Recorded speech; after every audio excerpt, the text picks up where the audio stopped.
Ukraine? Well, I want to catch up on the negotiations that are going back and forth when it comes to the exports of grain out of Ukraine.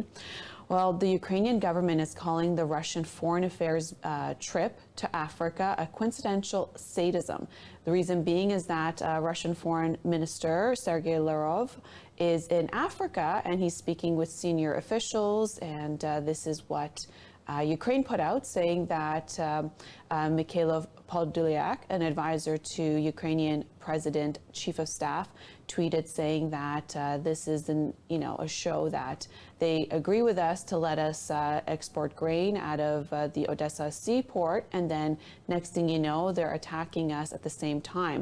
Meanwhile, sitting with us with Istanbul's initiative to make sure that there's peace and resolution when it comes to grain exports, but then on the other hand, they're attacking us. So the statement was put out that whether Moscow wants or not, grain will get to the world.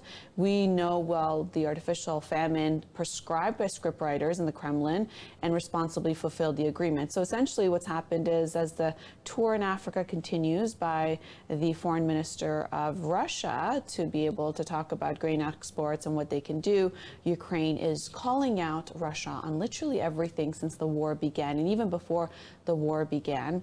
This is something that they have stood firmly on. When it comes to Gazprom, which is the state-owned Russian enterprise for exporting energy to most of Europe, they're saying that they'll further reduce gas flow through Nord Stream 1 pipeline.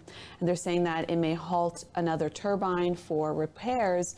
And this is also what Ukraine is calling, saying that they're using gas as a way to wage this war. So what does it mean? They're saying that if you recall the issue with the exports of the 6 turbines that were at a Montreal Siemens plant, and this is a lot of backlash that the Trudeau government received in terms of going against their own sanctions by exporting the turbines to Germany and then Germany to Russia, because they had halted or reduced the amount of gas flow to Germany, saying that they need those repairs completed.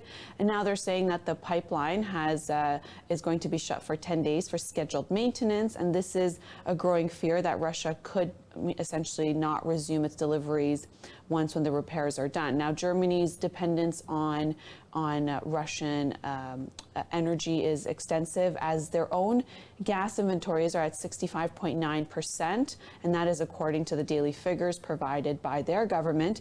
And they're saying the reduction in gas through Nord Stream 1 pipeline will also affect the transfer of gas to other European countries, such as France, Austria, and Czech Republic. So this is what is happening in the European area. Well, the Nord Stream 1 pipeline delivers 55 billion cubic meters of gas per year, or what you would say nearly 40% of that pipeline is exported from Russia when it comes to Germany's usage. So this is, and as the winter months are ahead and the fall season is ahead, this is something that Germany is very fearful of, and the other countries, because of their increased reliance on Russian energy.